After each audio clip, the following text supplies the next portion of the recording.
Shalom. Shalom. Ya, kembali lagi bersama kami di dalam AB Pura Podcast.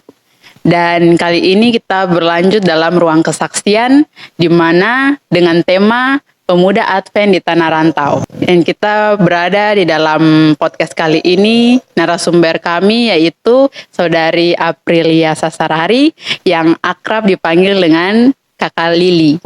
Halo. Iya Kakak Lili, iya senang sekali kita boleh ada di dalam podcast kali ini untuk membahas tentang kehidupan Kakak Lili di Tanah Rantau. Yang menjadi pertanyaan ini pertama, Kakak Lili kuliahnya di mana? Di Tanah Rantau itu di mana?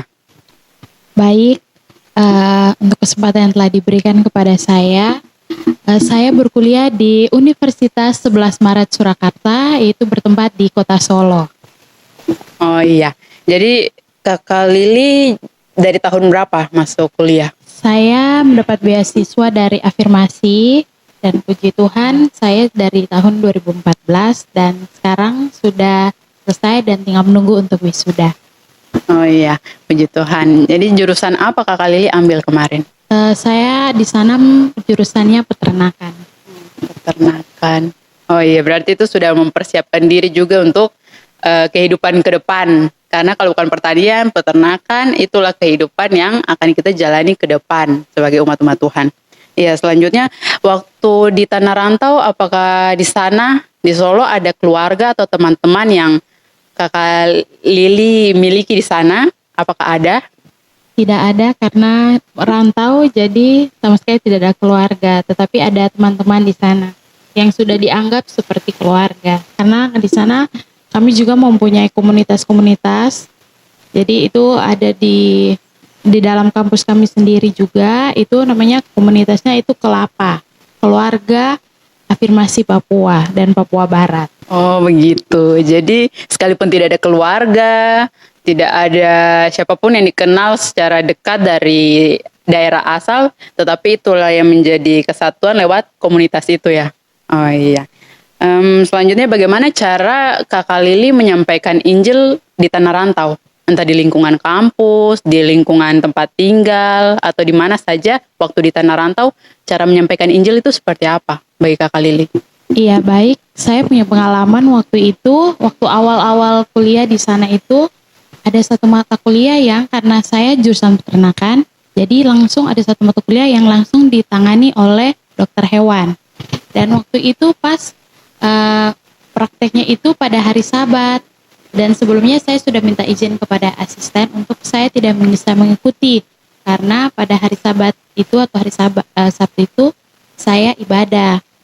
Dari asisten mengizinkan untuk oke, boleh nanti ikut yang susulan. Nah setelah teman-teman mereka mengikuti praktikum itu praktek, pada hari Minggunya saya dikabari oleh asisten kalau harus mempersiapkan untuk praktek susulan. Nah setelah praktek susulan ternyata dikasih tahu untuk asisten bahwa dokter hewan tersebut tidak mengizinkan, dan dia bilang apapun yang terjadi mahasiswa harus mengikuti praktek di jadwal yang sudah ditentukan, dan apapun yang kecuali sementara berduka yang boleh diizinkan, kalau lain daripada itu tidak bisa.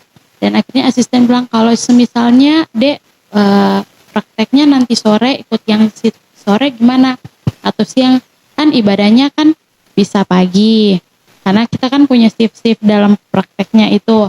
Cuman saya bilang bahwa saya tidak bisa sama sekali, mulai dari hari Jumat jam 6 sore sampai nanti hari Sabtu jam 6 sore itu waktu saya beribadah, dan saya tidak bisa untuk melakukan aktivitas lain. Jadi mereka tanya, jadi itu ibadahnya selama 24 jam itu di gereja saja gitu, ibadahnya gitu, nyanyi-nyanyi, berdoa gitu. Saya bilang tidak, kita pergi sesuai hari Sabtu pagi ikut ibadah, cuman itu hari yang sudah kita khususkan untuk beribadah. Seperti itu. Dan ketika saya sudah memberikan alasan, walaupun alasan saya hanya seperti itu, dan kita bisa pakai logika saja, mungkin saja dokter tersebut tuh dia bisa berkata loh kok bisa kayak gitu ya, walaupun mungkin ada teman-teman yang belum mengenal tentang Advent, tentang kebenaran, tetapi mereka berusaha untuk ya sudahlah, tidak apa-apa kalau itu memang waktu ibadahnya si April kita tidak akan mengganggu, kata teman-teman dan juga asisten-asisten seperti itu. Dan setelah saya sudah selesai mengikuti praktek, pada akhir dari semester saya lihat di kartu hasil studi saya itu saya dapat nilainya D. Dan akhirnya saya langsung lapor pada dokter. Saya tanya, dokter ini kok nilainya saya D? Terus dia bilang, iya karena kan kamu tidak ikut jadwalnya sama. Tapi terus saya bilang, maaf dok, tapi kan saya sudah mengikuti praktek susulan, terus ujian juga saya sudah ikut, presentasi dan tugas-tugas yang diberikan. Tetapi kata dokternya bilang tetap tidak bisa. Karena cuman tidak mengikuti praktek pada hari yang ditentukan.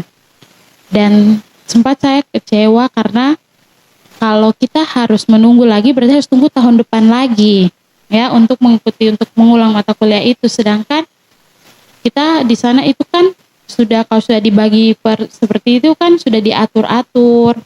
Jadi biar ingin lulus secepatnya. Dan akhirnya teman-teman yang lain tetap memberikan semangat dan keluarga juga, orang tua juga bilang tetap semangat saja. Nah setelah itu saya mengulang lagi sama halnya ada prakteknya pada hari Sabat lagi dan saya tetap tidak bisa ikut. Apapun yang terjadi saya bilang saya tidak bisa ikut.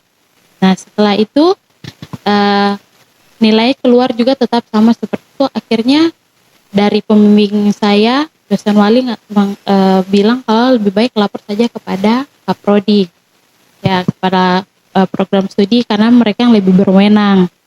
Akhirnya saya lapor. Terus dari Kaprodi membuat memo untuk kasih kepada wakil dekan 1. Setelah dikasih, mereka rembuk untuk menentukan, akhirnya mereka mencari dokter yang lain lagi untuk memberikan ujian kepada saya. Dan dokter yang ditentukan dia siap untuk menguji saya dengan ujiannya dia minta secara lisan. Jadi teman-teman pada saat itu yang lain sudah sementara siap untuk, kita lagi siap untuk mau skripsi, ada yang semprot, ada yang sudah mulai dengan penelitian. Jadi teman-teman tetap pasti semangat, bisa April, bisa. Kalau lisan itu nggak lama, mereka bilang seperti itu. Setelah ikut ujian selesai dari dokter satunya dan hasilnya, dia bilang nanti saya langsung masukkan nilainya ke akademik. Jadi nanti tinggal Mbak April lihat saja nanti di Tiakat. Setelah habis semester itu, setelah ujian saya lihat, puji Tuhan, saya berharap Tuhan biar kalau saya sudah ikut ujian nilai saya C dikasih tidak apa-apa. Yang penting saya sudah lulus untuk mengikuti mata kuliah tersebut. Tapi puji Tuhan, Tuhan kasih lebih daripada itu.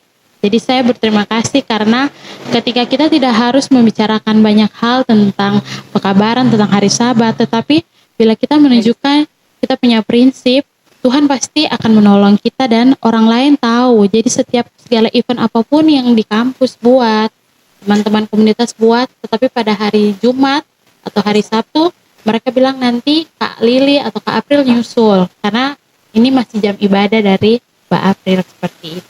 Oh iya, jadi secara tidak langsung sudah menyatakan akan kebenaran firman Tuhan. Sehingga itu kuasa Tuhan dinyatakan lewat prinsip itu ya. Jadi itu yang dikatakan penyertaan Tuhan di dalam kehidupan Kak Lili, salah satunya itu. Itu dari segi akademi. Iya, tetapi bagaimana dengan kondisi saat di rantau, entah di tempat tinggal, itu kan tidak ada keluarga. Sekalipun teman pun sudah seperti saudara, itu terbatas juga. Jadi ketika mungkin ada pernah rasa sakit, rasa kurang kuat, rasa fisik lemah, tetapi apa yang menjadi bukti bahwa penyertaan Tuhan? Karena keluarga kan tidak bersama-sama. Untuk bagi saya penyertaan Tuhan itu, untuk saya yang penting apapun yang terjadi selama 1 minggu yang sudah saya lalui di kampus, di kehidupan yang saya lakukan selama di Solo, yang terutama yaitu tetap pergi ke hari Sabat. Karena itu pesan dari orang tua, sekalipun aktivitas ataupun apa yang dilakukan harus tetap ke gereja, harus tetap ke Sabat. Dan saya rasakan itu penyertaan Tuhan, dan selama di sana, selama berkuliah di sana, puji Tuhan tidak pernah opname. Ya, sakit itu tidak pernah. Sampai saya pulang ke sini tidak pernah opname di sana, walaupun sakit cuma kecapean, cuman kayak batuk flu, tapi untuk sampai nginap di rumah sakit ataupun ya contohnya dalam kurung kayak kecelakaan ataupun apa tidak pernah.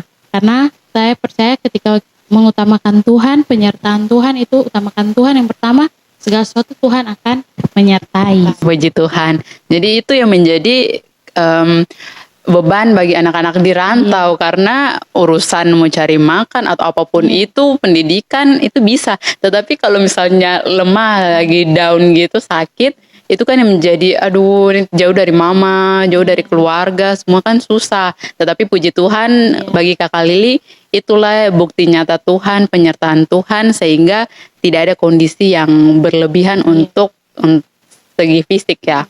Ya, jadi puji Tuhan. Terus selanjutnya ketika di dalam pelayanan, kita kan sebagai orang muda Advent, Kak Lili juga di Tanah Rantau itu pelayanan seperti apa yang dilaksanakan? Oke, baik. Kalau untuk pelayanan di sana, saya juga termasuk aktif juga untuk acara PA di sana. Di Solo itu saya di Jemaat Yosudipuro.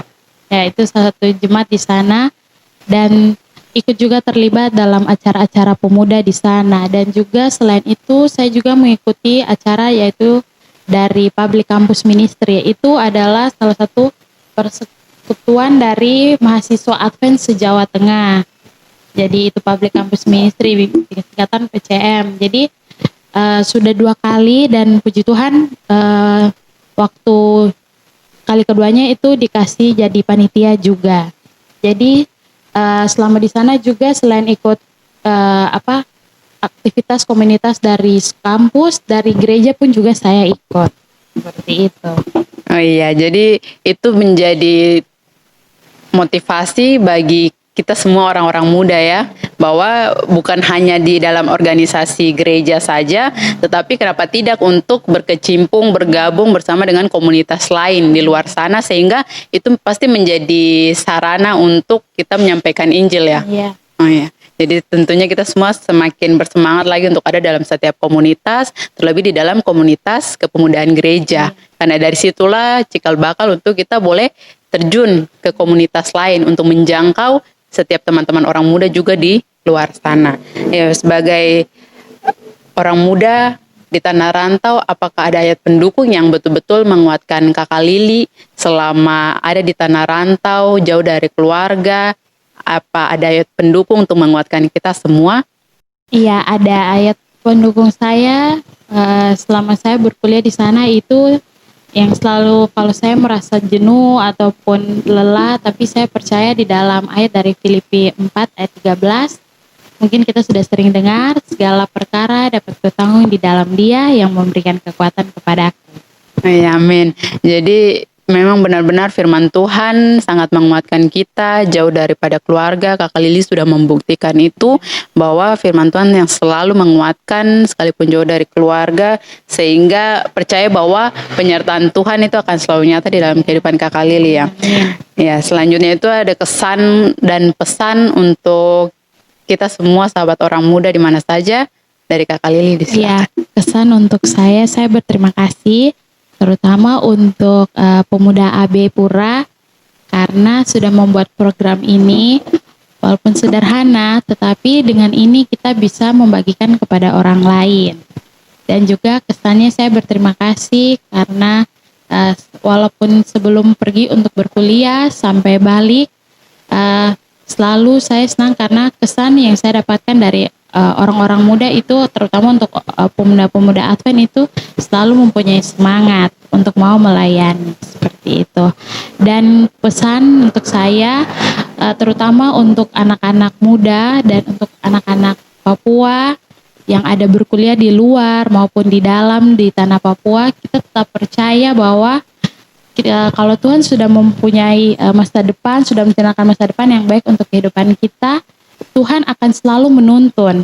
Jadi kalau Tuhan sudah kasih untuk kita kuliah atau bersekolah di Papua, kita tetap lakukan itu. Kalaupun kita dapat di luar, kita tetap lakukan itu. Dan kita percaya kalau Tuhan sudah pilih di situ, kita laksanakan saja. Selebihnya Tuhan akan memampukan kita. Dan pesan juga tetap semangat untuk orang-orang muda dan percaya bahwa Tuhan akan selalu menyertai kita. Amin. Iya, terima kasih banyak Kakak Lili untuk setiap pengalaman yang begitu menguatkan kita, sahabat orang muda di mana saja berada, sehingga firman Tuhan pun yang selalu menguatkan kita hingga saat ini dan seterusnya. Kita harus percaya bahwa firman Tuhanlah yang akan senantiasa memampukan kita hingga nanti Tuhan Yesus datang kali kedua. Selaku orang muda maupun umat Tuhan secara umum di mana saja, kita harus percaya bahwa penyertaan Tuhan itu ya dan amin di dalam kehidupan kita ya. Ya, baik, demikian AB Pura Podcast pada saat ini dalam ruang kesaksian bersama Kakak Lili Sasarari. Kiranya Tuhan Yesus senantiasa memampukan kita. Kita bertemu lagi di AB Pura Podcast selanjutnya dengan topik-topik yang lebih indah lagi.